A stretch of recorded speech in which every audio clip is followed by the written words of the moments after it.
一群鬼子黑压压一片来到中朝边境的鸭绿江畔，一位老人告诉他们，这里是中国边境，外国军队不能入内。结果一声闷响，老人的头颅就被砍落在水中。接着鬼子闯进村庄，对村民展开屠杀，就连藏在厕所里的老人，他们也不放过。抓到的孕妇，他们一样拖走。村民们被集中在广场上，鬼子让他们说出游击队的下落。村长宁死不说，他让村民们逃走，自己则是拿住鬼子的手，扣动了扳机。随着一声枪响，村民们开始往外逃，但羊还是逃不出狼群的包围。接着村民们开始遭受鬼子的屠杀，而鬼子们还开心的拍照留念。躲在庄稼地里的女孩看到这一幕被吓坏了，她不敢出声。而此时一个男孩从屋里跑了出来，鬼子举枪将其打死。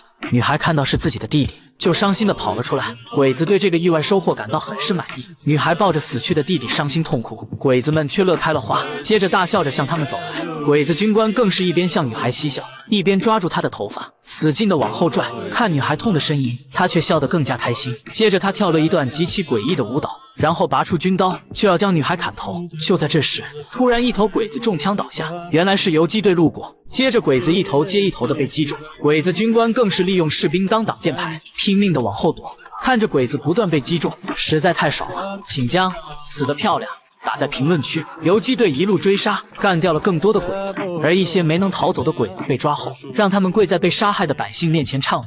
但凡有不情愿硬着头皮顶着干的，就挖出他的心肝看是不是黑的。其他鬼子看到这一幕，就深深的把头扎进土里认真忏悔。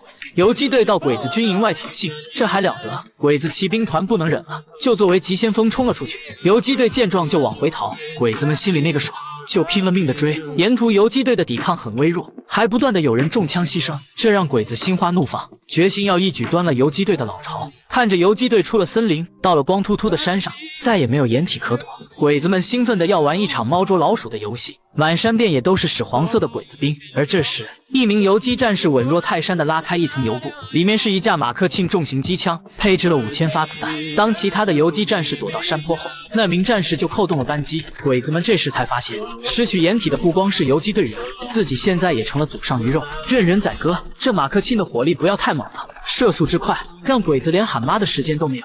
一排排的鬼子被打死，其他的游击队员也扔手雷助阵。这从高往下打的方式，占尽了地利优势。毫无掩体的鬼子几乎是全军覆没，只有躲在后排的少数鬼子仓皇逃走。游击队取得大胜，干得真是漂亮！